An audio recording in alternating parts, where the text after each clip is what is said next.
I'm experiencing a slight delay and some technical issues, so reading will start in a couple of minutes.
Okay, then I think I'm actually ready to start. Sorry, I had some technical issues. Not related to this. Other just extremely dry technical issues that I was trying to fix before I started reading, but I could not. So then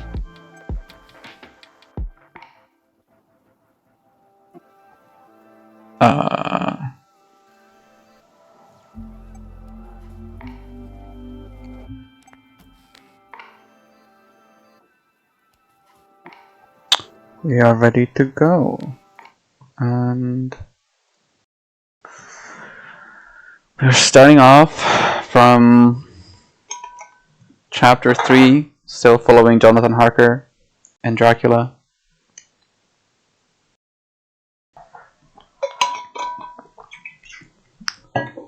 Then I think for today,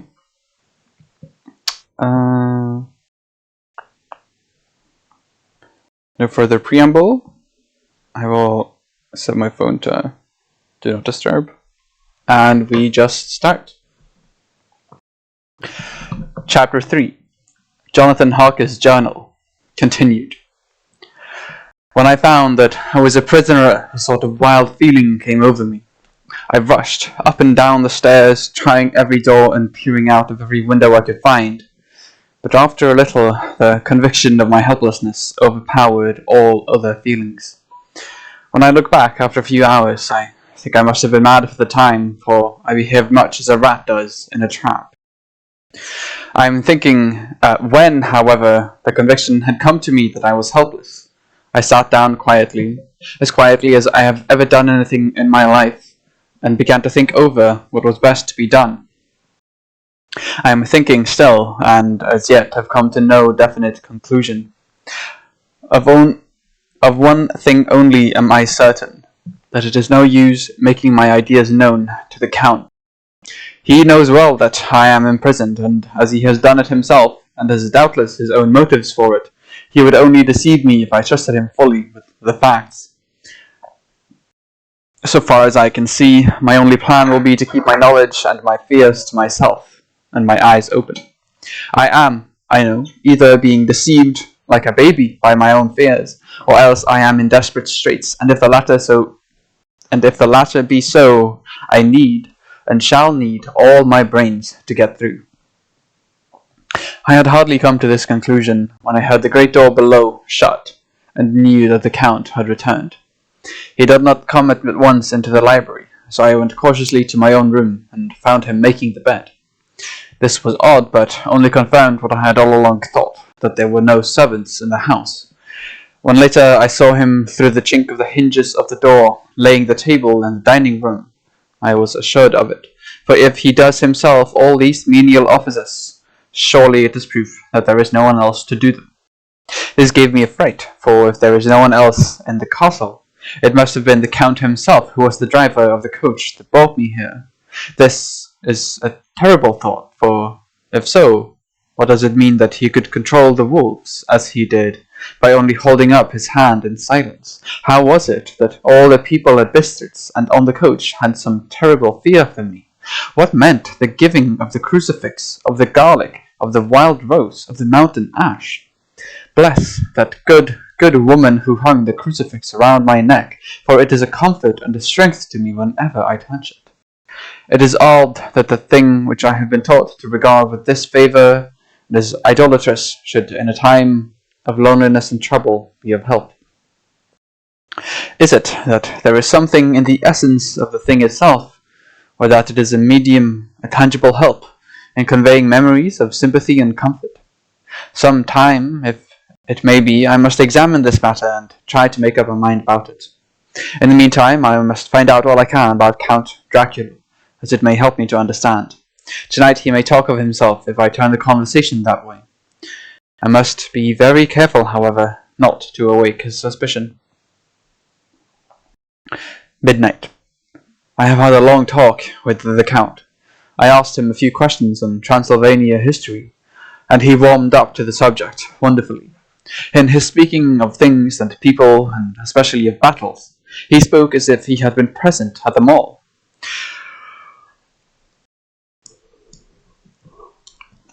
This he afterwards explained by saying that to a boyar, the pride of his house and name is his own pride, that their glory is his glory, that their fate is his fate. Whenever he spoke of his house, he always said, "we," and spoke almost in the plural, like a king speaking. I wished I could put down all he said exactly as he said it, for to me it was most fascinating. It seemed to have in it a whole history of the country. He grew excited as he spoke, and walked about the room pulling his great white moustache and grasping anything on which he laid his hands as though he would crush it by main strength. One thing he said, which I shall put down as nearly as I can, for it tells in its way the story of his race. We Draculis have a right to be proud, for in our veins flows the blood of many brave races who fought as the lion fights for lordship. Here, in the whirlpool of European races, that Ugric tribe bore down from Iceland the fighting spirit which Thor and Woden gave them, which their berserkers displayed to such fell intent on the seaboards of Europe, aye, and of Asia and Africa too, till the peoples thought that the werewolves themselves had come. Here too, when they came, they found the Huns, whose warlike fury had swept the earth like a living flame, till the dying peoples held that in their veins ran the blood of those old witches who, expelled from Scythia, had mated with the devils in the desert. Fools! Fools! What devil or what witch was ever so great as Attila, whose blood is in these veins? He held up his arms. Is it a wonder that we were a conquering race, that we were proud, that when the Magyar, the Lombard, the Avar, the Bulgar, or the Turk poured his thousands on our frontiers, we drove them back? Is it strange that when Arpad and his legions swept through the Hungarian fatherland, he found us here when he reached the frontier, that the Honfoglalas was completed there?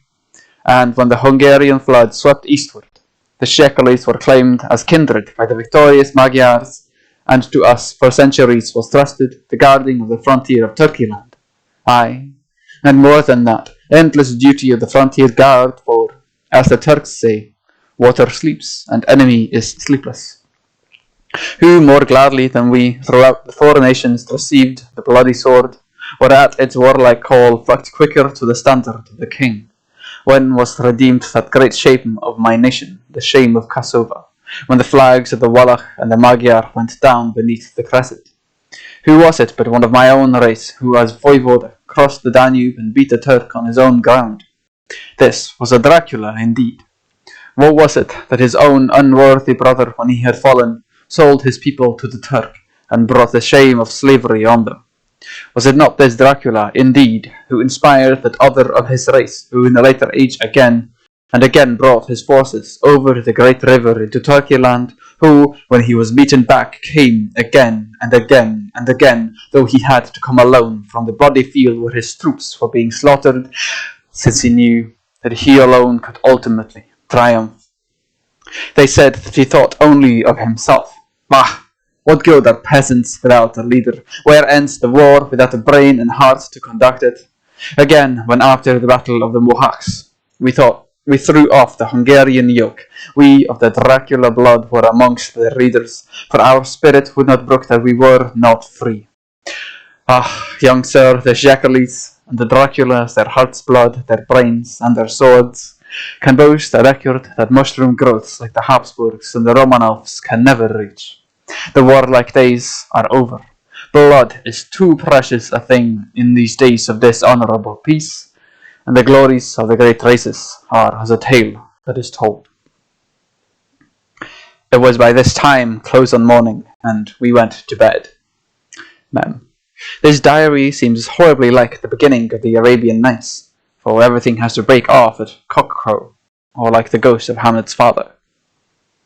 12th of May. Let me begin with facts, bare, meagre facts, verified by books and figures, and of which there can be no doubt.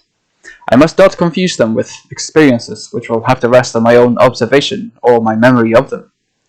Last evening, when the Count came from his room, he began by asking me questions on legal matters and on the doing of certain kinds of business.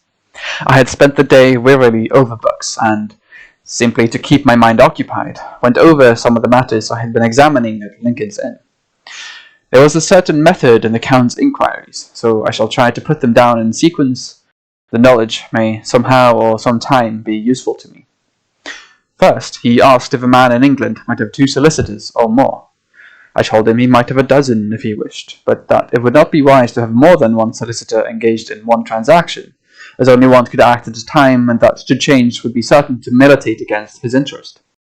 He seemed thoroughly to understand, and went on to ask if there would be any practical difficulty in having one man attend, say, to banking, and another to look after shipping, in case local help were needed in a place far from the home of the banking solicitor.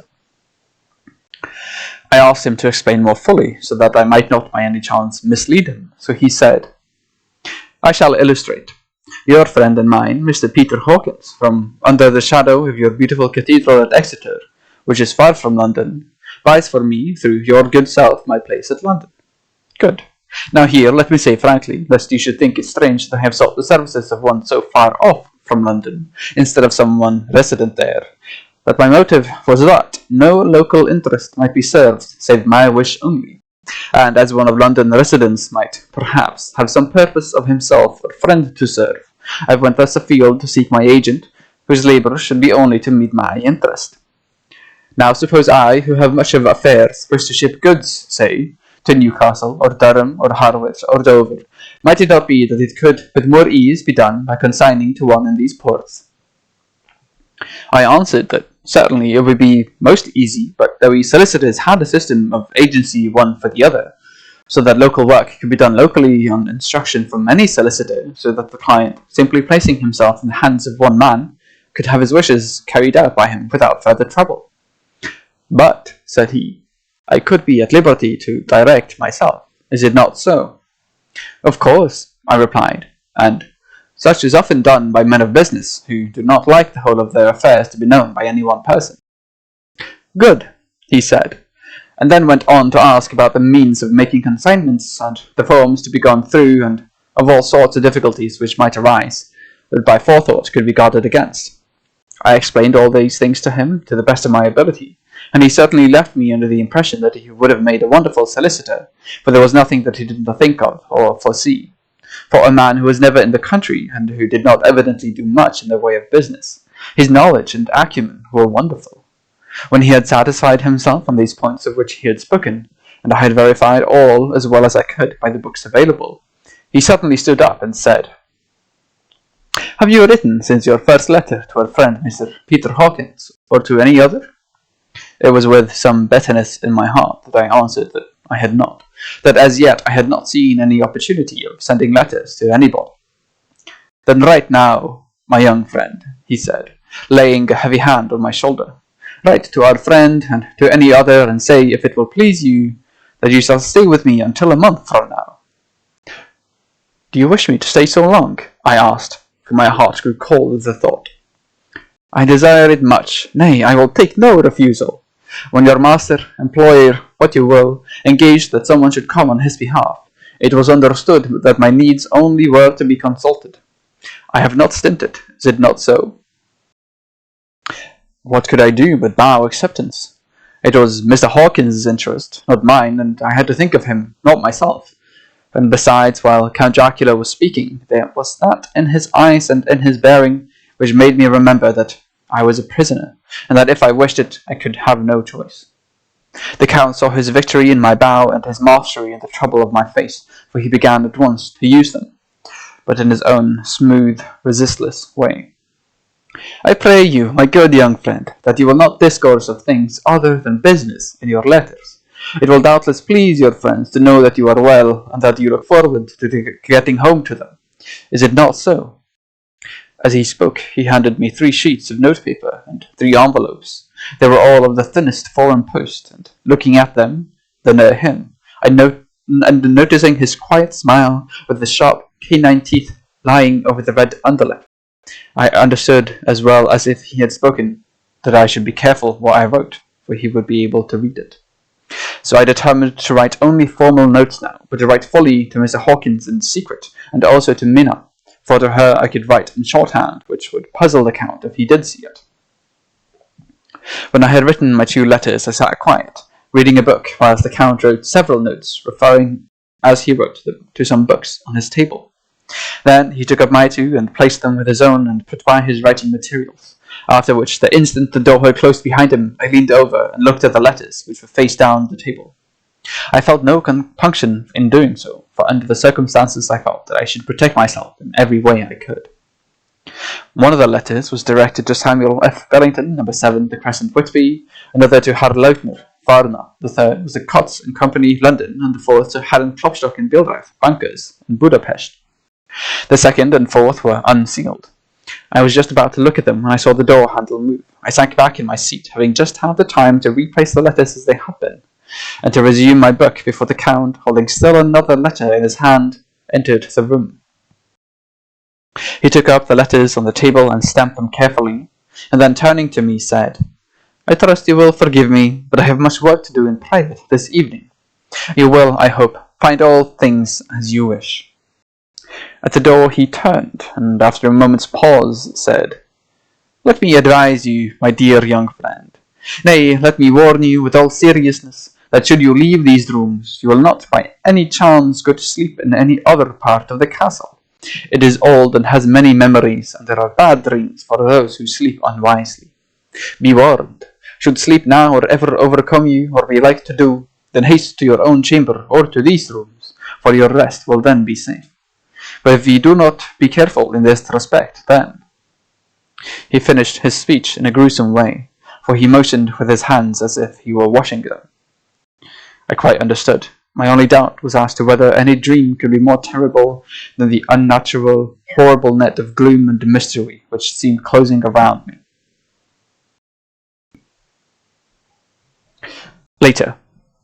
I endorse the last words written, but this time there is no doubt in question.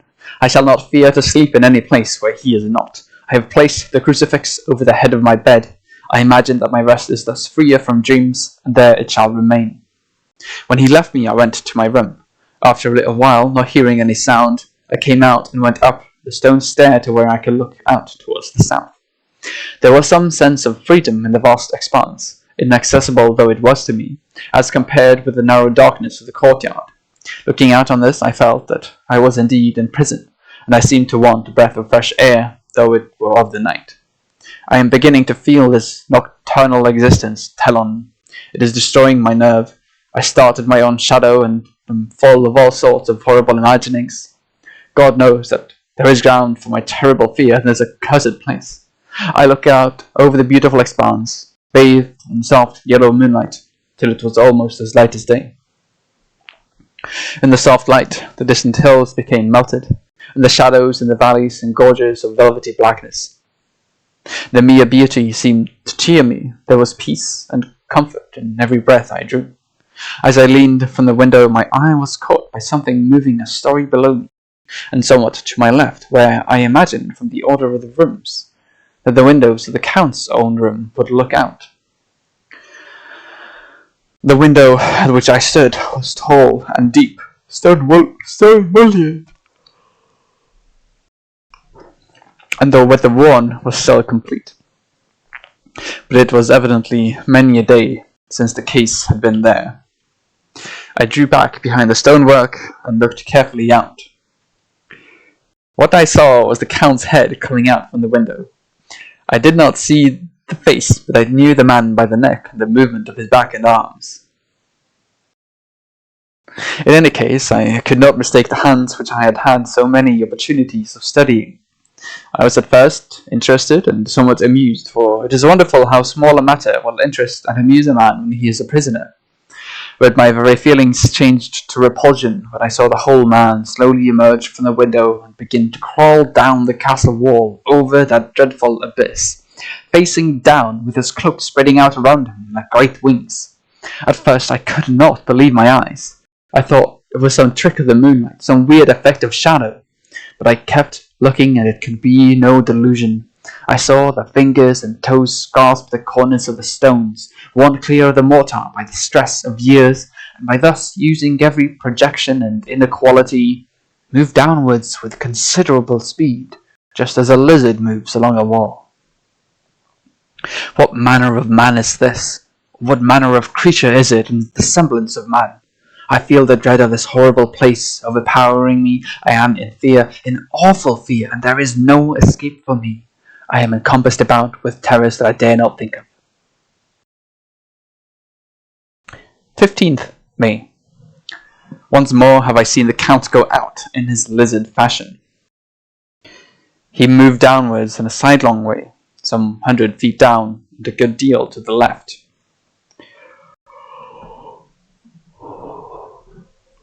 He vanished into some hole or window. When his head had disappeared, I leaned out to try and see more, but without avail. The distance was too great to allow a proper angle of sight.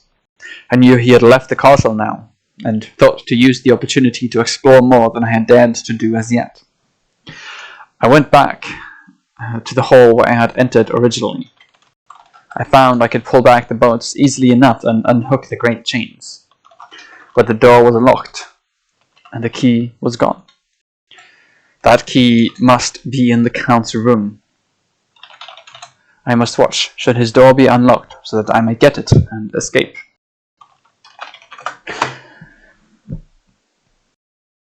Sorry, I lost my place.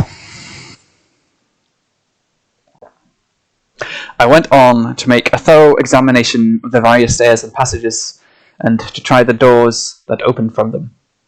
One or two small rooms near the hall were open, but there was nothing to see in them except old furniture, dusty with age and moth-eaten. At last, however, I found one door at the top of the stairway, which, though it seemed to be locked, gave a little under pressure. I tried it harder and found that it was not really locked, but that the resistance came from the fact that the hinges had fallen somewhat, and the heavy door rested on the floor. Here was an opportunity which I might not have again, so I exerted myself, and with many efforts forced it back so that I could enter. I was now in a wing of the castle, further to the right than the rooms I knew, and a story lower down. From the windows I could see that the suite of rooms lay along to the south of the castle, the windows of the end room looking out both west and south. On the latter side, as well as to the former, there was a great precipice. The castle was built on the corner of a great rock, so that on 3 sides it was quite impregnable, and great windows were placed here where sling or bow or culverin could not reach, and consequently light and comfort, impossible to a position which had to be guarded, were secured.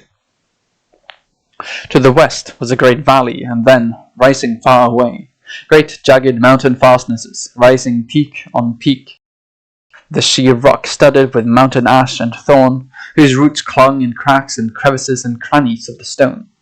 This was evidently the portion of the castle occupied by the ladies in bygone days, for the furniture had more air of comfort than any I had seen. The windows were curtainless, and the yellow moonlight, flooding in through the diamond panes, enabled one to see even colours, whilst it softened the wealth of dust which lay over all and disguised in some measure the ravages of time and the moth. My lamp seemed to be of little effect in the brilliant moonlight, but I was glad to have it with me, for there was a dread loneliness in the place, which chilled my heart and made my nerves tremble. Still, it was better than living alone in the rooms which I had come to hate from the presence of the Count, and after trying a little to school my nerves, I found a soft quietude come over me. Here I am, sitting at a little oak table where in old times possibly some fair lady sat to pen, with much thought and many blushes, her ill-spelt love letter, and writing in my diary in shorthand all that has happened since I closed it last. It is 19th century, up to date, with a vengeance. And yet, unless my senses deceive me, the old centuries had, and have, powers of their own which mere modernity cannot kill.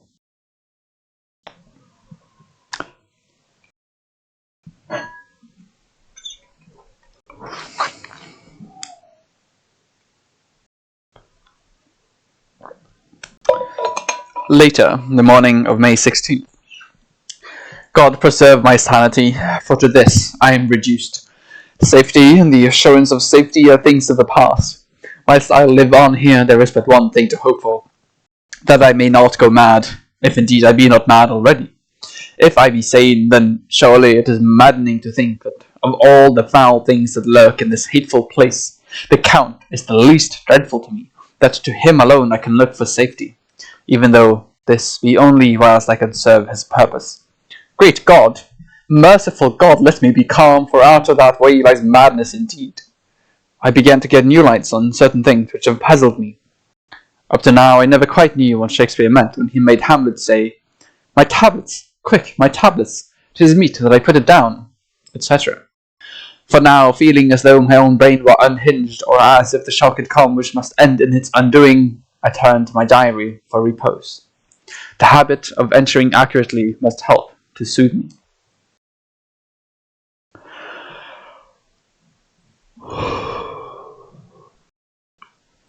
The Count's mysterious warning frightened me at the time. It frightens me more now when I think of it, for in future he has a fearful hold upon me. I shall fear to doubt what he may say. When I had written in my diary and had fortunately replaced the book and pen in my pocket, I felt sleepy. The Count's warning came into my mind, but I took a pleasure in disobeying it. The sense of sleep was upon me, and with it the obstinacy which sleep brings as outrider. The soft moonlight soothed, and the wide expanse without gave a sense of freedom which refreshed me. I determined not to return tonight to the gloom-haunted rooms, but to sleep here, where of old ladies had sat and sung and lived sweet lives, whilst their gentle breasts were sad for their menfolk away in the midst of remorseless wars. I drew a great couch out of its place near the corner, so that as I lay I could look at the lovely view to east and south, and unthinking of and uncaring for the dust, composed myself for sleep. I suppose I must have fallen asleep. I hope so, but I fear, for all that followed was startlingly real, so real that now, sitting here in the broad full sunlight of the morning, I cannot in the least believe that it was all sleep. I was not alone. The room was the same, unchanged in any way since I came into it. I could see along the floor in the brilliant moonlight my own footsteps were marked where I had disturbed the long accumulation of dust. In the moonlight opposite me were 3 young women, ladies by their dress and manner. I thought at the time that I must be dreaming when I saw them, for though the moonlight was behind them, they threw no shadow on the floor. They came close to me and looked at me for some time, and then whispered together. 2 were dark and had high aquiline noses like the Count, and great dark piercing eyes that seemed to be almost red when contrasted with the pale yellow moon. The other was fair as can be, with great wavy masses of golden hair and eyes like pale sapphires. I seemed somehow to know her face, and to know it in connection with some dreamy fear, but I could not recollect at the moment how or where. All 3 had brilliant white teeth that shone like pearls against the ruby of their voluptuous lips. There was something about them that made me uneasy, some longing, and at the same time some deadly fear. I felt in my heart a wicked, burning desire that they would kiss me with those red lips. It is not good to note this down, lest some day it should meet Mina's eyes and cause her pain, but it is the truth. They whispered together, and then they all 3 laughed, such a silvery, musical laugh, but as hard as though the sound never could have come through the softness of human lips. It was like the intolerable tingling sweetness of water glasses when played on by a cunning hand. The fair girl shook her head coquettishly, and the other 2 urged her on. One said, "Go on. You are first, and we shall follow. Yours is the right to begin." The other added, "He is young and strong. There are kisses for us all." I lay quiet, looking out under my eyelashes in an agony of delightful anticipation. The fair girl advanced and bent over me till I could feel the movement of her breath upon me. Sweet it was in one sense, honey-sweet, and sent the same tingling through the nerves as her voice, but with the bitter underlying the sweet, a bitter offensiveness as one smells in blood. I was afraid to raise my eyelids, but looked out and saw perfectly under the lashes. The girl went on her knees and bent over me, simply gloating. There was a deliberate voluptuousness which was both thrilling and repulsive, and as she arched her neck she actually licked her lips, like an animal, till I could see in the moonlight the moisture shining on the scarlet lips and on the red tongue as it lapped the white sharp teeth. Lower and lower went her head, as the lips went below the range of my mouth and chin, and seemed about to fasten on my throat. Then she paused, and I could hear the churning sound of her tongue as it licked her teeth and lips, and could feel the hot breath on my neck. Then the skin of my throat began to tingle, as one's flesh does when the hand that is to tickle it approaches nearer. Nearer? I could feel the soft, shivering touch of the lips on the super-sensitive skin of my throat, and the hard dents of 2 sharp teeth just touching and pausing there. I closed my eyes in a languorous ecstasy and waited with beating heart. But at that instant, another sensation swept through me as quick as lightning. I was conscious of the presence of the Count, and of his being as if lapped in a storm of fury. As my eyes opened involuntarily, I saw his strong hand grasp the slender neck of the fair woman, and with giant's power draw it back, the blue eyes transformed with fury, the white teeth clamping with rage, and the fair cheeks blazing red with passion. But the Count! Never did I imagine such wrath and fury, even to the demons of the pit. His eyes were positively blazing. The red light in them was lurid, as if the flames of hellfire blazed behind them. His face was deathly pale, and the lines of it were hard like drawn wires. The thick eyebrows that met over the nose now seemed like a heaving bar of white-hot metal. With a fierce sweep of his arm, he hurled the woman from him, and then motioned to the others as though he were beating them back. It was the same imperious gesture that I had seen used to the wolves. In a voice which, though low and almost in a whisper, seemed to cut through the air and then ring around the room, he said, How dare you touch him, any of you? How dare you cast eyes on him when I had forbidden it? Back, I tell you all, this man belongs to me. Beware how you meddle with him, or you will have to deal with me. The fair girl, with a laugh of ribald coquetry, turned to answer him. You yourself never loved. You never loved. On this the other women joined, and such a mirthless, hard, soulless laughter rang through the room that it almost made me faint to hear. It seemed like the pleasure of fiends. Then the Count turned, after looking at my face attentively, and said, in a soft whisper, Yes, I too can love. You yourselves can tell it from the past. Is it not so? Well, now I promise you that when I am done with him, you shall kiss him at your will. Now go. Go, I must awaken him, for there is work to be done. Are we to have nothing tonight? Said one of them, with a low laugh as she pointed to the bag which he had thrown upon the floor, and which moved as though there was some living thing within it. For answer he nodded his head. One of the women jumped forward and opened it. If my ears did not deceive me, there was a gasp and a low wail, as of a half-smothered child. The women closed round, whilst I was aghast with horror, but as I looked, they disappeared, and with them the dreadful bag. There was no door near them, and they could not have passed me without my noticing. They simply seemed to fade into the rays of the moonlight and pass out through the window, for I could see outside the dim, shadowy forms for a moment before they entirely faded away. Then the horror overcame me, and I sank down, unconscious. Okay, I think 5-minute quick break for chapter.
Okay, I think that will be it, and we can go back to reading. I will say I had a hard time swapping back from the Jonathan Harker accent to my own accent there for a second, which is a funny thing to experience. But I will keep doing the accents. I think both Jonathan Harker's, Dracula's, and if we have any other Englishmen appear, then I'm trying to find a slightly different British accent for them. If I can make one up. I don't really know what an Exeter accent would even sound like. Maybe I have to do some research on that. But without further ado, Chapter 4, Jonathan Harker's Journal, continued. I awoke in my own bed. If it be that I had not dreamt, the Count must have carried me here. I tried to satisfy myself on the subject, but could not arrive at any unquestionable result. To be sure, there were certain small evidences, such as that my clothes were folded and laid by in a manner which was not my habit. My watch was still unwound, and I am rigorously accustomed to wind it the last thing before going to bed, and many such details. But these things are no proof, for they may have been evidences that my mind was not as usual, and from some cause or another I had certainly been much upset. I must watch for proof. Of one thing I am glad. If it was the Count that carried me here and undressed me, he must have been hurried in his task, for my pockets are intact. I am sure this diary would have been a mystery to him, which he would not have brooked. He would have taken or destroyed it. As I look round this room, although it has been to me so full of fear, it is now a sort of sanctuary, for nothing can be more dreadful than those awful women who are waiting to suck my blood. 18th May. I have been down to look at that room again in daylight, for I must know the truth. When I got to the doorway at the top of the stairs, I found it closed. It had been so forcibly driven against the jamb that part of the woodwork was splintered. I could see that the bolt of the lock had not been shot, but the door is fastened from the inside. I fear it was no dream, and must act on this surmise. 19th May. I am surely in the toils. Last night the Count asked me in the suavest tones to write 3 letters, one saying that my work here was nearly done, and that I should start for home within a few days, another that I was starting on the next morning from the time of the letter, and the third that I had left the castle and arrived at Bistritz. I would fain have rebelled, but felt that in the present state of things it would be madness to quarrel openly with the Count, whilst I am so absolutely in his power, and to refuse would be to excite his suspicion and to arouse his anger. He knows that I know too much, and that I must not live, lest I be dangerous to him. My only chance is to prolong my opportunities. Something may occur which will give me a chance to escape. I saw in his eyes something of that gathering wrath which was manifest when he held that fair woman from him.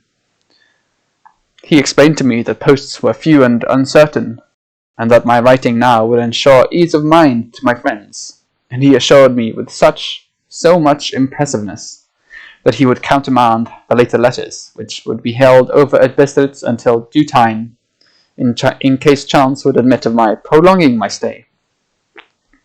That to oppose him would have been to create new suspicion. I therefore pretended to fall in with his views, and asked him what dates I should put on the letters. He calculated in a minute, and then said, "The first should be June 12th, the second June 19th, and the third June 29th. I know now the span of my life. God help me." 28th May. There's a chance of escape, or at any rate of being able to send word home. A band of Zhgani have come to the castle and are encamped in the courtyard. These Zhgani are gypsies. I have notes of them in my book. They are peculiar to this part of the world, though allied to the ordinary gypsies all the world over. There are thousands of them in Hungary and Transylvania who are almost outside all law. They attach themselves as a rule to some great noble or boyar, and call themselves by his name. They are fearless and without religion, save superstition, and they talk only of their own varieties of the Romani tongue. I shall write some letters home, and shall try to get them to have them posted. I have already spoken them through my window to begin acquaintanceship. They took their hats off and made obeisance and many signs which, however, I could not understand any more than I could their spoken language. I have written the letters. Mina's is in shorthand, and I simply asked Mr. Hawkins to communicate with her. To her I have explained my situation, but without the horrors which I may only surmise. It would shock and frighten her to death were I to expose my heart to her. Should the letters not carry, then the Count shall not yet know my secret, or the extent of my knowledge. I have given the letters. I threw them through the bars of my window with a cold piece, and made what signs I could to have them posted. The man who took them pressed them to his heart and bowed, and then put them in his cap. I could do no more. I stole back to the study and began to read. That the Count did not come in, I have written here. The Count has come. He sat down beside me and said in his smoothest voice as he opened 2 letters, "The Zhgani has given me these, of which, though I know not whence they came, I shall, of course, take care. See," he must have looked at it, "one is from you, and to my friend Peter Hawkins, the other." Here he caught the sight of the strange symbols as he opened the envelope, and the dark look came into his face, and his eyes blazed wickedly. "The other is a vile thing, an outrage upon friendship and hospitality. It is not signed. Well, so it cannot matter to us." And he calmly held letter and envelope in the flame of the lamp till they were consumed. Then he went on. "The letter to Hawkins, that I shall, of course, send on, since it is yours. Your letters are sacred to me. Your pardon, my friend, that unknowingly I did break the seal. Will you not cover it again?" He held out the letter to me, and with a courteous bow handed me a clean envelope. I could only redirect it and hand it to him in silence. When he went out of the room, I could hear the key turn softly. A minute later, I went over and tried it, and the door was locked. When, an hour or 2 after, the Count came quietly into the room, his coming awakened me, for I had gone to sleep on the sofa.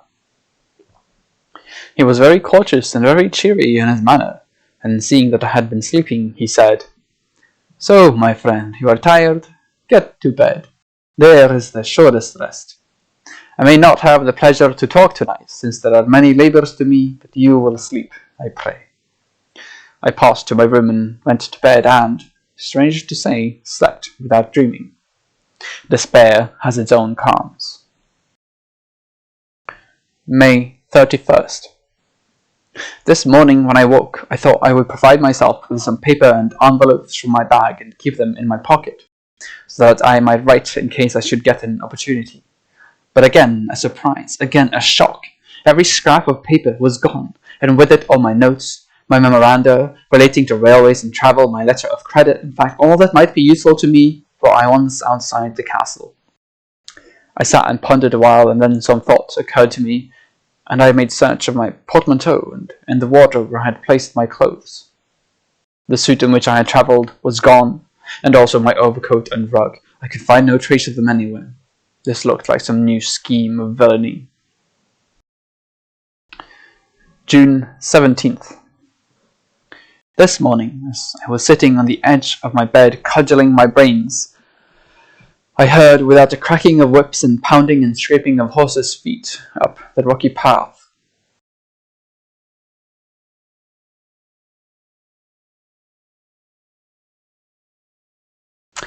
Sorry, I'm just having a hard time parsing the sentence. I heard, without the cracking of whips and pounding and scraping of horses' feet, up the rocky path beyond the courtyard.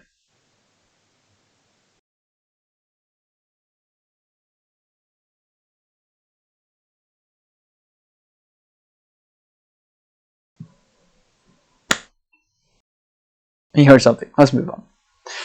With joy, I hurried to the window and saw drive into the yard 2 great later wagons, each drawn by 8 sturdy horses, and at the head of each pair a Slovak, with his wide hat, great nail-studded belt, dirty sheepskin, and high boots.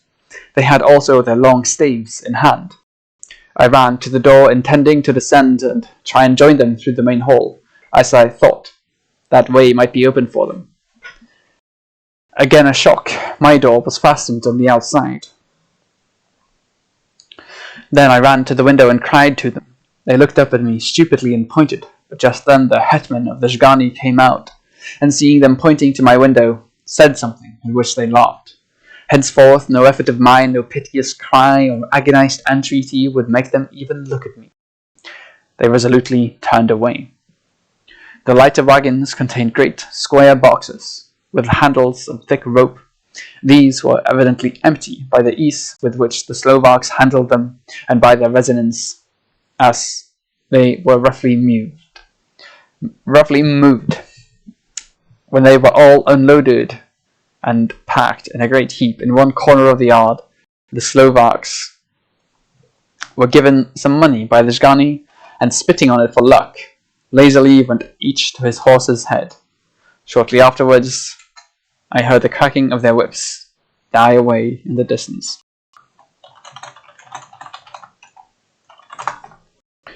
June 24th, before morning. Last night the Count left me early and locked himself into his own room. As soon as I dared, I ran up the winding stair and looked out of the window, which opened south. I thought I would watch for the Count, for there is something going on. The Zgani are quartered somewhere in the castle and are doing work of some kind.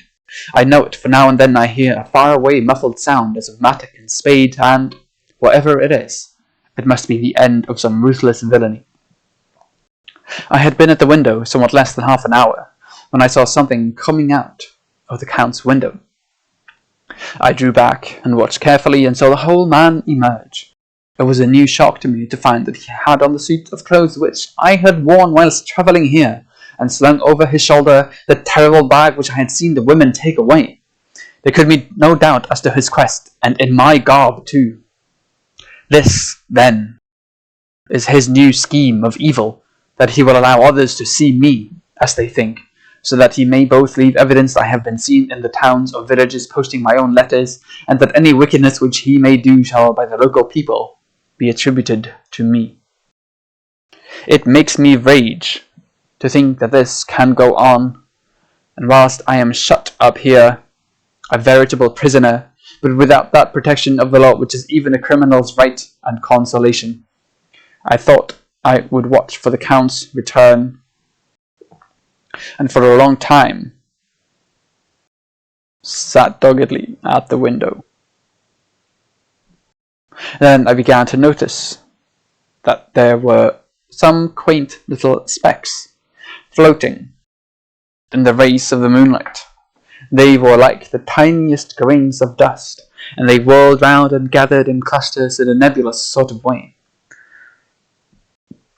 I watched them with a sense of soothing, and a sort of calm stole over me. I leaned back in the embrasure in a more comfortable position, so that I could enjoy more fully the aerial gambolling.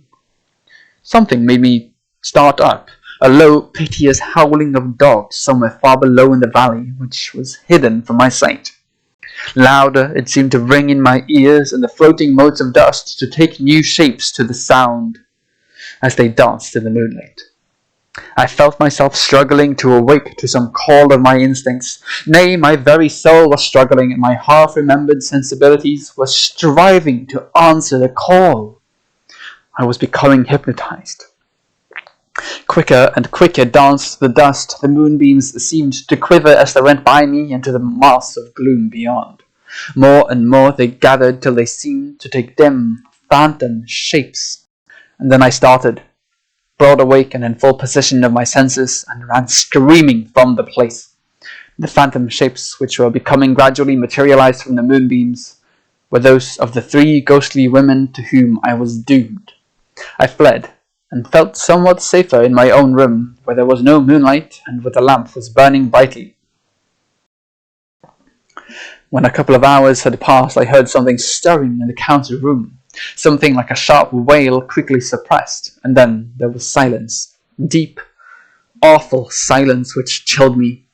With a beating heart I tried the door, but I was locked in my prison and could do nothing. I sat down and simply cried. As I sat, I heard a sound in the courtyard without, the agonized cry of a woman. I rushed to the window and, throwing it up, peered out between the bars. There, indeed, was a woman with dishevelled hair, holding her hands over her heart as one distressed with running. She was leaning against the corner of the gateway. When she saw my face at the window, she threw herself forward and shouted in a voice laden with menace, "Monster, give me my child!" She threw herself on her knees, and raising up her hands, cried the same words in tones which wrung my heart. Then she tore her hair and beat her breast, and abandoned herself to all the violences of extravagant emotion.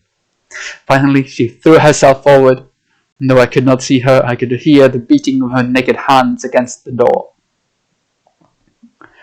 Somewhere high overhead, probably on the tower, I heard the voice of the Count calling in his harsh, metallic whisper. His call seemed to be answered from far and wide by the howling of wolves.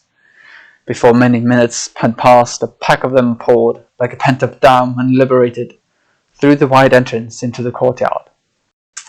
There was no cry from the woman, and the howling of the wolves was but short. Before long they streamed away singly, licking their lips. I could not pity her, for I knew now what had become of her child, and she was better dead. What shall I do? What can I do? How can I escape from this dreadful thing of night and gloom and fear? June 25th, morning.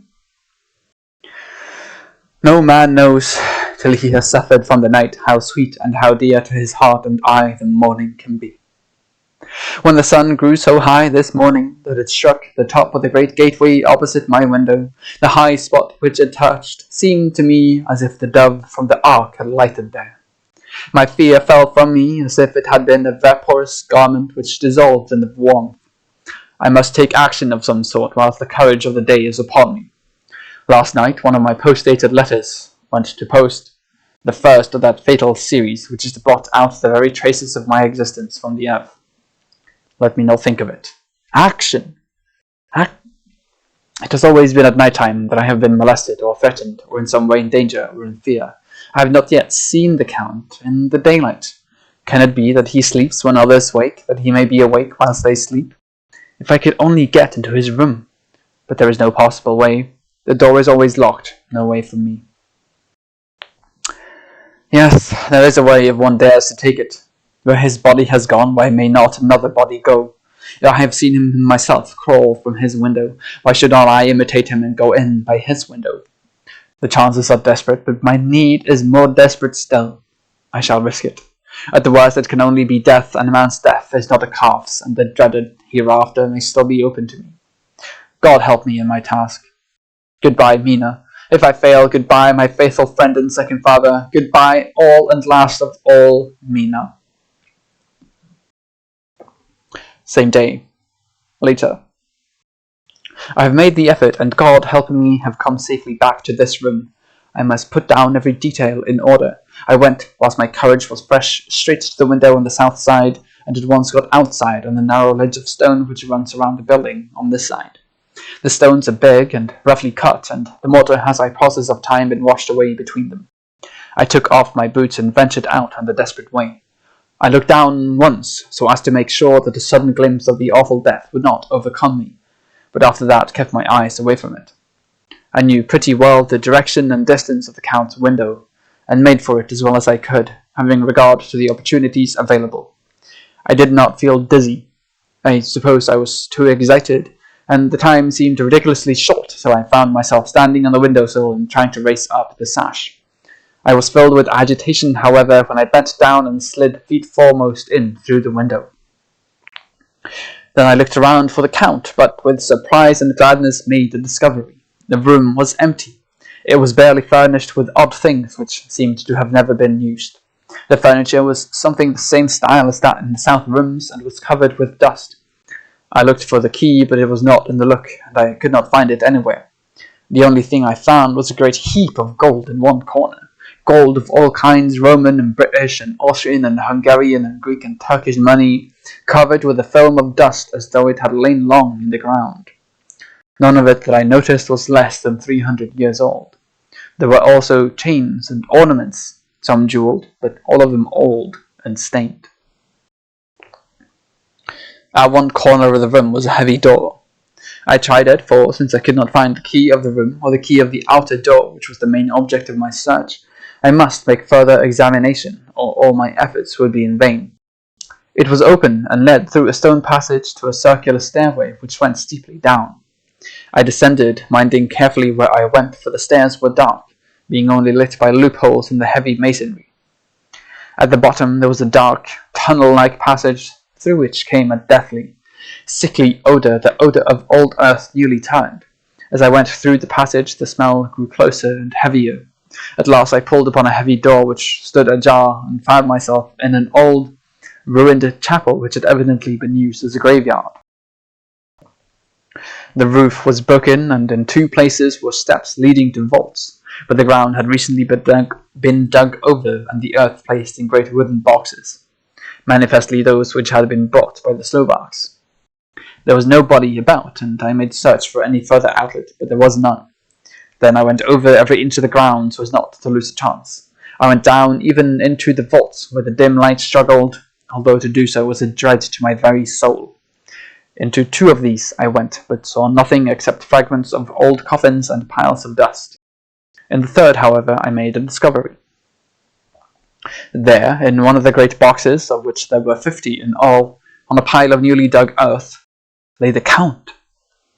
He was either dead or asleep, I could not say which, for the eyes were open and stony, but without the glassiness of death, and the cheeks had the warmth of life through all their pallor.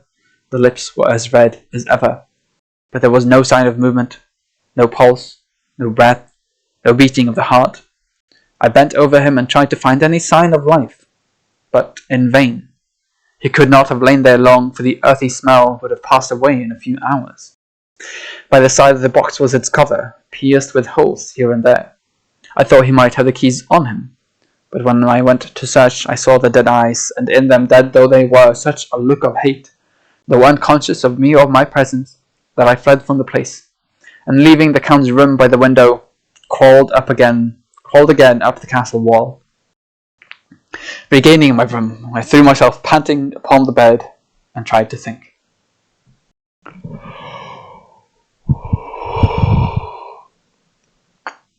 June 29th.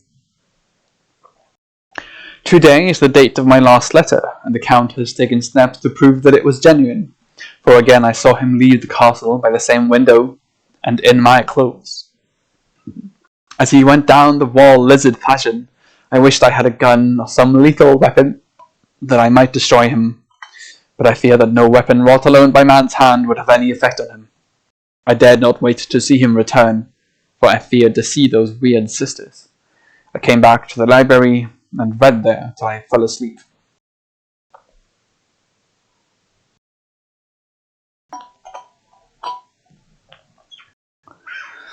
I was awakened by the Count, who looked at me as grimly as a man can look, as he said, "Tomorrow, my friend, we must part. You return to your beautiful England, I to some work which may have such an end that we may never meet. Your letter home has been dispatched. Tomorrow I shall not be here, but all shall be ready for your journey. In the morning come the Zgani, who have some labours of their own here, and also come some Slovaks. When they have gone, my carriage shall come for you, and shall bear you to the Borgo Pass to meet the diligence from Bukovina to Bistritz. But I am in hopes that I shall see more of you at Castle Dracula." I suspected him and determined to test his sincerity. Sincerity, it seems like a profanation of the word to write it in connection with such a monster, so I asked him point blank, "Why may I not go tonight?" "Because, dear sir, my coachman and horses are away on a mission." "But I would walk with pleasure. I want to get away at once." He smiled such a soft, smooth, diabolical smile that I knew there was some trick behind his smoothness. He said, "And your baggage?" "I do not care about it. I can send for it some other time." The Count stood up and said, with a sweet courtesy which made me rub my eyes, it seemed so real, "You English have a saying which is close to my heart, for its spirit is that which rules our boyars. Welcome the coming, speed the parting guest. Come with me, my dear young friend. Not an hour shall you wait in my house against your will, though sad I am at your going, and that you suddenly desire it. Come." With stately gravity, he, with the lamp, preceded me down the stairs and along the hall. Suddenly, he stopped. Hark! Close at hand came the howling of many wolves. It was almost as if the sound sprang up with the rising of his hand, just as the music of a great orchestra seems to leap under the baton of the conductor. After a pause of a moment, he proceeded in his stately way to the door, drew back the ponderous bolts, unhooked the heavy chains, and began to draw it open. To my intense astonishment, I saw that it was locked. I saw that it was unlocked. Suspiciously, I looked all round, but could see no key of any kind. As the door began to open, the howling of the wolves without grew louder and angrier.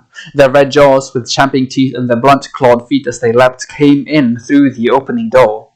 I knew then that to struggle at the moment against the Count was useless. With such allies as these at his command, I could do nothing. But still the door continued slowly to open, and only the Count's body stood in the gap. Suddenly it struck me that this might be the moment and the means of my doom. I was to be given to the wolves, and at my own instigation. There was a diabolical wickedness in the idea great enough for the Count, and as a last chance I cried out, "Shut the door! I shall wait till morning," and covered my face with my hands to hide my tears of bitter disappointment. With one sweep of his powerful arm, the Count threw the door shut, and the great bolts clanged and echoed through the hall as they shot back into their places. In silence we returned to the library, and after a minute or two I went to my own room. The last I saw of Count Dracula was his kissing his hand to me, with a red light of triumph in his eyes, and with a smile that Judas in hell might be proud of. When I was in my room and about to lie down, I thought I heard a whispering at my door. I went to it softly and listened. Unless my ears deceived me, I heard the voice of the Count. Back to your own place. Your time is not yet come. Wait, have patience. Tonight is mine, tomorrow night is yours." There was a low, sweet ripple of laughter, and in a rage I threw open the door and saw without the three terrible women licking their lips. As I appeared, they all joined in a horrible laugh and ran away. I came back to my room and threw myself on my knees. It is then so near the end. Tomorrow, Lord help me, and those to whom I am dear. June 30th, morning. These may be the last words I ever write in this diary. I slept till just before the dawn, and when I woke, threw myself on my knees, for I determined that if death came, he should find me ready. At last, I felt that subtle change in the air. I knew that the morning had come. Then came the welcome cock-crow, and I felt that I was safe. With a glad heart, I opened my door and ran down to the hall. I had seen that the door was unlocked, and now escape was before me. With hands that trembled with eagerness, I unhooked the chains and drew back the massive bolts. But the door would not move. Despair seized me. I pulled and pulled at the door and shook it till, massive as it was, it rattled in its casement. I could see the bolt shot. It had been locked after I left the Count. Then a wild desire took me to obtain that key at any risk, and I determined then and there to scale the wall again and gain the Count's room. He might kill me, but death now seemed the happier choice of evils. Without a pause, I rushed up to the east window and scrambled down the wall as before into the Count's room. It was empty, but that was as I expected. I could not see a key anywhere, but a heap of gold remained. I went through the door in the corner and down the winding stair and along the dark passage to the old chapel. I knew now well enough where to find the monster I sought. The great box was in the same place, close against the wall, but the lid was laid on it, not fastened down, but with nails ready in their places to be hammered home. I knew I must reach the body for the key, so I raised the lid and laid it back against the wall. And then I saw something which filled my very soul with horror. There lay the Count, but looking as if his youth had been half renewed, for the white hair and the moustache were changed to dark iron grey. The cheeks were fuller, and the white skin seemed ruby red underneath. The mouth was redder than ever, for on the lips were gouts of fresh blood which trickled from the corners of the mouth and ran over the chin and neck. Even the deep, burning eyes seemed set amongst swollen flesh, for the lids and pouches underneath were bloated. It seemed as if the whole awful creature was simply gorged with blood. He lay like a filthy leech, exhausted with his repletion. I shuddered as I bent over to touch him, and every sense in me revolted at the contact, but I had to search, or I was lost. The coming night might see my own body a banquet in a similar way to those horrid three. I felt all over the body, but no sign could I find of the key. Then I stopped and looked at the Count. There was a mocking smile on the bloated face which seemed to drive me mad. This was the being I was helping to transfer to London, where perhaps for centuries to come he might, amongst its teeming millions, satiate his lust for blood, and create a new and ever-widening circle of semi-demons to batten on the helpless. The very thought drove me mad. A terrible desire came upon me to rid the world of such a monster. There was no lethal weapon at hand, but I seized the shovel which the workmen had been using to fill the cases, and lifting it high, struck with the edge downward at the hateful face. But as I did so, the head turned, and the eyes fell full upon me, with all their blaze of basilisk horror. The sight seemed to paralyze me, and the shovel turned in my hand and glanced from the face, merely making a deep gash above the forehead. The shovel fell from my hand across the box, and as I pulled away the flange of the blade, caught the edge of the lid, which fell over again, and hid the horrid thing from my sight. The last glimpse I had was of the bloated face, blood-stained and fixed with a grin of malice, which would have held its own in the nethermost hell. I thought and thought what should be my next move, but my brain seemed on fire, and I waited with a despairing feeling growing over me. As I waited, I heard in the distance a gypsy song sung by merry voices coming closer, and through their song the rolling of heavy wheels and the cracking of whips. The Zhgani and Slovaks of whom the Count had spoken were coming. With a last look around and at the box which contained the vile body, I ran from the place and gained the Count's room, determined to rush out at the moment the door should be opened. With strained ears I listened, and heard downstairs the grinding of the key in the great lock and the falling back of the heavy door. There must have been some other means of entry, or someone had a key for one of the locked doors. Then there came the sound of many feet tramping and dying away in some passage, which sent up a clanging echo. I turned to run down again towards the vault, where I might find the new entrance, but at the moment there seemed to come a violent puff of wind, and the door to the winding stair blew to with a shock that set the dust from the lintels flying. When I ran to push it open, I found that it was hopelessly fast. I was again a prisoner, and the net of doom was closing round me more closely. As I write, there is in the passage below a sound of many tramping feet, and the crash of weights being set down heavily, doubtless the boxes with their freight of earth. There is a sound of hammering. It is the box being nailed down. Now I can hear the heavy feet tramping again along the hall, with many other idle feet coming behind them. The door is shut and the chains rattle. There is a grinding of the key in the lock. I can hear the key withdraw. Then another door opens and shuts. I hear the creaking of lock and bolt. Hark! In the courtyard and down the rocky way, the roll of heavy wheels, the crack of whips, and the chorus of the Zhgani as they pass into the distance. I am alone in the castle with those awful women. Pho! Mina is a woman, and there is naught in common. They are devils of the pit. I shall not remain alone with them. I shall try to scale the castle wall farther than I have yet attempted. I shall take some of the gold with me, lest I want it later. I might find a way from this dreadful place, and then away for home, away to the quickest and nearest train, away from this cursed spot, from this cursed land, where the devil and his children still walk with earthly feet. At least God's mercy is better than that of these monsters, and the precipice is steep and high. At its foot a man may sleep as a man. Goodbye all. Mina.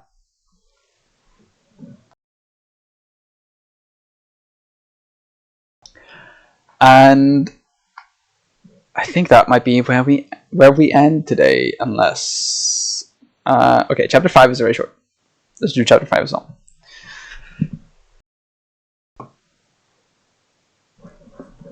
Chapter 5. Letter from Miss Mina Murray to Miss Lucy Westendraw, May 9th. My dearest Lucy, forgive my long delay in writing, but I have been simply overwhelmed with work. The life of an assistant schoolmistress is sometimes trying. I am longing to be with you and by the sea, where we can talk together freely and build our castles in the air. I have been working very hard lately because I want to keep up with Jonathan's studies, and I have been practicing shorthand very assiduously. When we are married, I shall be able to be useful to Jonathan, and if I can stenograph well enough, I can take down what he wants to say in this way, and write it out for him on the typewriter, at which I am practicing very hard. He and I sometimes write letters in shorthand, and he is keeping a stenographic journal of his travels abroad. When I am with you, I shall keep a diary in the same way. I don't mean one of those 2 pages to the week with Sundays squeezed in a corner diaries, but a sort of journal which I can write in whenever I feel inclined. I do not suppose there will be much of interest to other people, but it is not intended for them. I may show it to Jonathan some day if there is in it anything worth sharing, but it is really an exercise book. I shall try to do what I see lady journalists do, interviewing and writing descriptions and trying to remember conversations. I'm told that, with a little practice, one can remember all that goes on or that one hears said during a day. However, we shall see. I will tell you of my little plans when we meet. I have just had a few hurried lines from Jonathan from Transylvania. He is well and will be returning in about a week. I am longing to hear all of his news. It must be nice to see strange countries. I wonder if Jonathan and I, shall ever see them together. There is the 10 o'clock bell ringing. Goodbye. Your loving, Mina. Tell me all the news when you write. You have not told me anything for a long time. I hear rumours, and especially of a tall, handsome, curly-haired man. Letter. Lucy Westendraw to Mina Murray. Oh, that was supposed to be Mina writing after her sign-off? Okay, whatever. Letter. Lucy Westendraw to Mina Murray. 17. Chatham Street, Wednesday. My dearest Mina, I must say you taxed me very unfairly with being a bad correspondent. I wrote to you twice since we parted, and your last letter was only your second. Besides, I have nothing to tell you. There is really nothing to interest you. Town is very pleasant just now, and we go a good deal to picture galleries and for walks and rides in the park. As to the tall, curly-haired man, I suppose it was the one who was with me at the last pop. Someone has evidently been telling tales. That was Mr. Holmwood. He often comes to see us, and he and Mamma get on very well together. They have so many things to talk about in common. We met some time ago a man that would just do for you, if you were not already engaged to Jonathan. He is an excellent parti, being handsome, well off, and of good birth. He is a doctor and really clever, just fancy. He is only 29, and he has an immense lunatic asylum all under his own care. Mr. Holmwood introduced him to me, and he called here to see us, and often comes now. I think he is one of the most resolute men I ever saw, and yet the most calm. He seems absolutely imperturbable. I can fancy what a wonderful power he must have over his patients. He has a curious habit of looking one straight in the face as if trying to read one's thoughts. He tries this on very much with me, but I flatter myself he has got a tough nut to crack. I know that from my glass. Do you ever try to read your own face? I do, and I can tell you it is not a bad study and gives you more trouble than you can well fancy if you have never tried it. He says that I afford him a curious psychological study, and I humbly think I do. I do not, as you know, take sufficient interest in dress to be able to describe the new fashions. Dress is a bore. That is slang again, but never mind. Arthur says that every day. There, it's all out, Mina. We have told all our secrets to each other since we were children. We have slept together and eaten together and laughed and cried together, and now, though I have spoken, I would like to speak more. Oh, Mina, couldn't you guess? I love him. I am blushing as I write, for although I think he loves me, he has not told me so in words. But, oh, Mina, I love him, I love him, I love him. There, that does me good. I wish I were with you, dear, sitting by the fire undressing, as we used to sit, and I would try to tell you when I feel. I do not know how I am writing this even to you. I am afraid to stop, or I should tear up the letter, and I don't want to stop, for I do so want to tell you all. Let me hear from you at once, and tell me all that you think about it. Mina, I must stop. Good night. Bless me in your prayers, and Mina, pray for my happiness. Lucy. P.S. I need not tell you this is a secret. Good night again. L. Letter. Lucy Westenra to Mina Murray. 24th of May. Thanks and thanks and thanks again for your sweet letter. It was so nice to be able to tell you and to have your sympathy. My dear, it never rains but it pours. How true the old proverbs are. Here am I, who shall be 20 in September, and yet I never had a proposal till today, not a real proposal, and today I have had 3. Just fancy 3 proposals in one day. Isn't it awful? I feel sorry, really and truly sorry for 2 of the poor fellows. Oh, Mina, I am so happy that I don't know what to do with myself. And 3 proposals! But for goodness sake, don't tell any of the girls, or they will be getting all sorts of extravagant ideas and imagining themselves injured and slighted if, in their very first day at home, they did not get 6 at least. Some girls are so vain. You and I, Mina dear, who are engaged and are going to settle down soon soberly into old married women, can despise vanity. Well, I must tell you about the 3, but you must keep it a secret, dear, from everyone, except, of course, Jonathan. You will tell him because I would, if I were in your place, certainly tell Arthur. A woman ought to tell her husband everything, don't you think so, dear? And I must be fair. Men like women, certainly their wives, to be quite as fair as they are, and women, I am afraid, are not always quite as fair as they should be. Well, my dear, number 1 came just before lunch. I told you of him, Dr. John Seward, the lunatic asylum man with the strong jaw and the good forehead. He was very cool outwardly, but was nervous all the same. He had evidently been schooling himself as to all sorts of little things, and remembered them, but he almost managed to sit down on his silk hat, which men don't generally do when they are cool.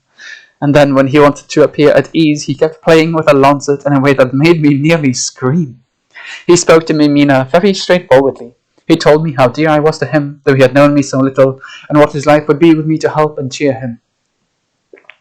He was going to tell me how unhappy he would be if I did not care for him, though when he saw me cry, he said that he was a brute and would not add to my present trouble.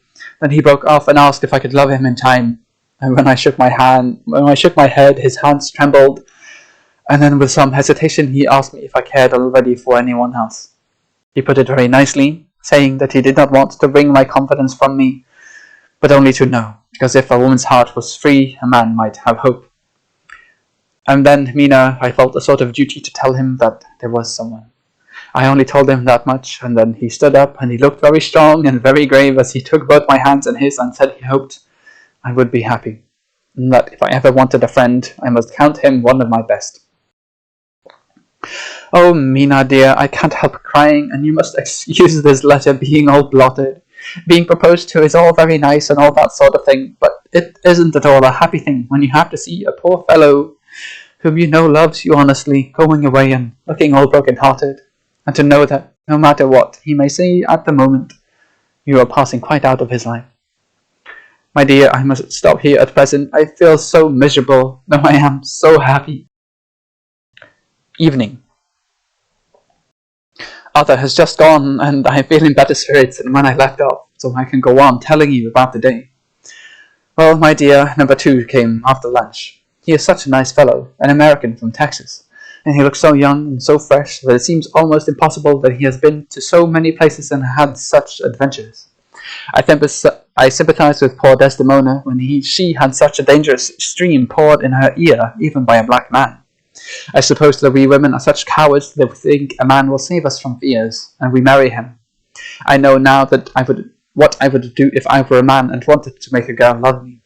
No, I don't, but there was Mr. Morris telling us his stories, and Arthur never told any, and yet...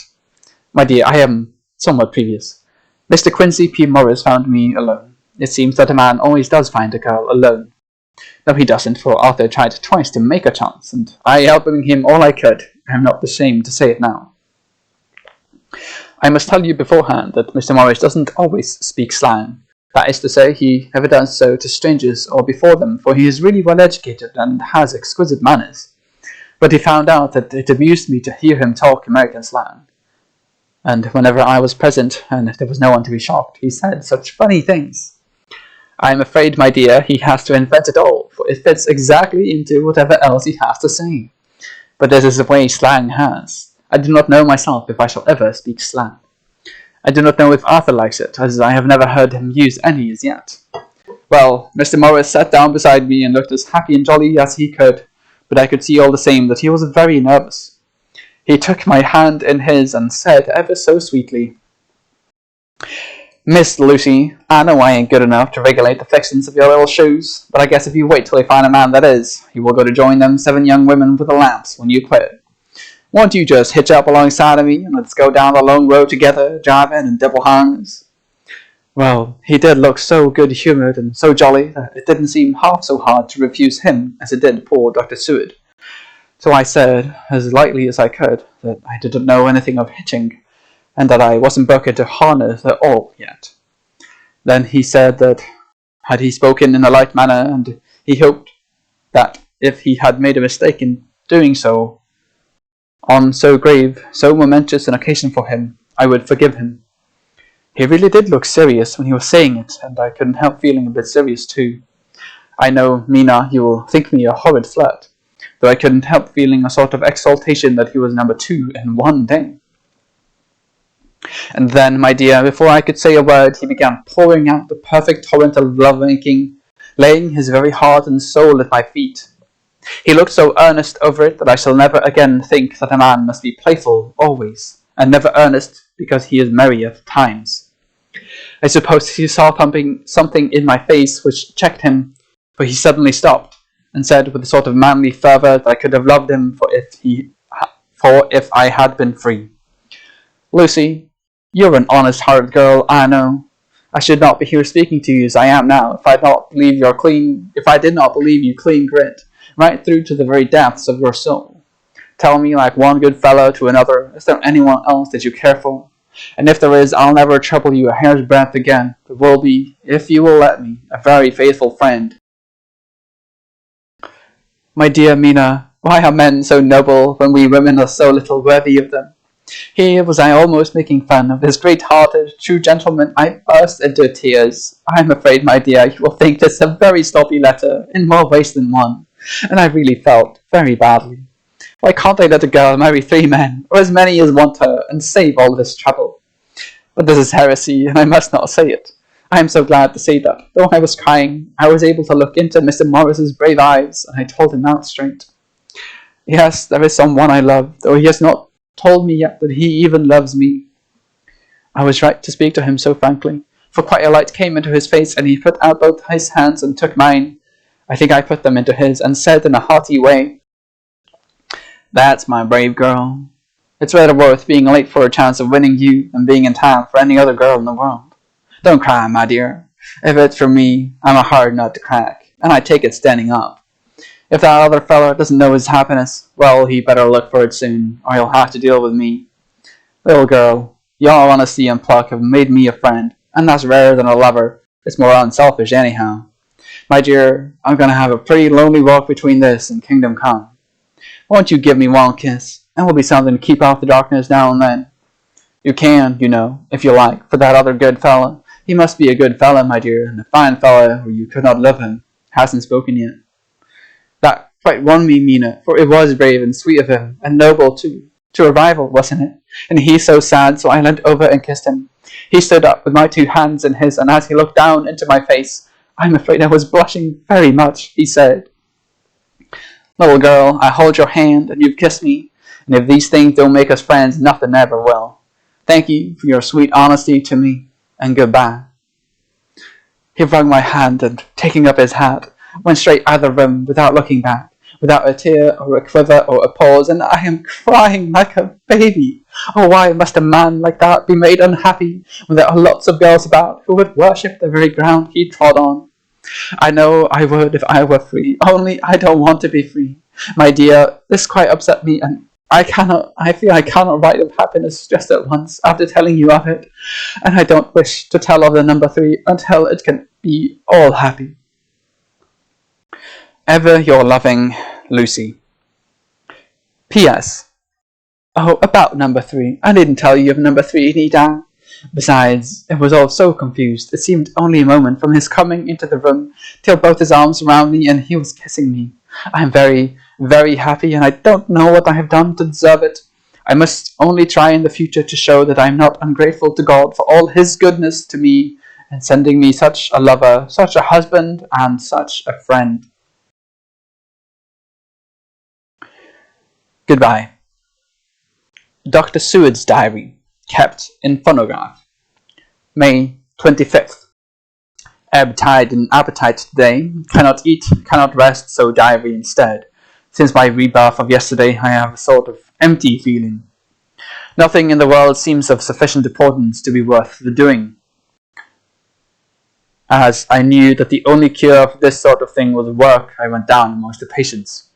I picked out one who has afforded me a study of much interest. He is so quaint that I am determined to understand him as well as I can. Today I seemed to get nearer than ever before to the heart of his mystery. I questioned him more fully than I had ever done, with a view to making myself master over the facts of his hallucination. In my manner of doing it there was, I now see, something of cruelty. I seemed to wish to keep him to the point of his madness, a thing which I avoid with the patients as I would the mouth of hell. Mem, in what circumstances would I not avoid the pit of hell? Omnia Romae venalia sunt. Hell has its price. Verb. Sap. If there be anything behind this instinct, it will be valuable to trace it afterwards accurately. So I had better commence to do so. Therefore, R. M. Renfield, Etat 59. Sanguine temperament, great physical strength, morbidly excitable, periods of gloom ending in some fixed idea which I cannot make out. I presume that the sanguine temperament itself and the disturbing influences end in a mentally accomplished finish. A possibly dangerous man, probably dangerous if unselfish. In selfish men, caution is as secure an armor for their foes as for themselves. What I think of on this point is, when self is the fixed point, the centripetal force is balanced with the centrifugal. When duty, a cause, etc. is the fixed point, the latter force is paramount, and only accident or a series of accidents can balance it. Letter Quincy P. Morris to On Arthur Holmwood, 25th of May. My dear Art, we told yarns by the campfire in the prairies, and dressed one another's wounds after trying a landing at the Marquesas, and drunk health from the shore of the Titicaca. There are more yarns to be told, and other wounds to be healed, and another health to be drunk. Won't you let this be at my campfire tomorrow night? I have no hesitation in asking you, as I know a certain lady is engaged to a certain dinner party, and that you are free. There will only be one other, our old pal at the Korea, Jack Seward. He's coming too, and we both want to mingle our weeps over the wine cup, and to drink a health with all our hearts to the happiest man in all the wide world, who has won the noblest heart that God has made, and the best worth winning. We promise you a hearty welcome and a loving greeting, and a health as true as your own right hand. We shall both swear to leave you at home if you drink too deep to a certain pair of eyes. Come. Yours as ever and always, Quincy P. Morris. Telegram from Arthur Holmwood to Quincy P. Morris, 26th of May. Count me in every time I bear messages which will make both your ears tingle. Art. And I think that will be it for today. Kind of happy with myself that this reading session went as long as it did. Might be close to a new record, but my voice is getting more tired. So I think we will cut it there, and we will start from chapter 6 next time, swapping over to Mina Murray's journal. I'm interested to see where this goes from here. I have no idea what to expect from Dracula. It was fun. Not fun, But the last passage of Jonathan Harker's journal was pretty good. Quite enjoyed that. And this kind of, I would have called this an interlude of some sorts. Those are pretty nice. Yeah. The tonal shift to proper rom-com stuff was amazing. It is a insane tonal shift, yeah. Of like I mean, it's Mina writing us into it, or like Mina giving us like we know Mina from Jonathan saying stuff, and she kind of talks about Jonathan a bit here as well, and then purely Mina melodrama stuff. Very, very interesting. Very, very interesting. Will be fun to read again. Read onwards, I mean, next week. But until then, thank you very much for listening, and see you later.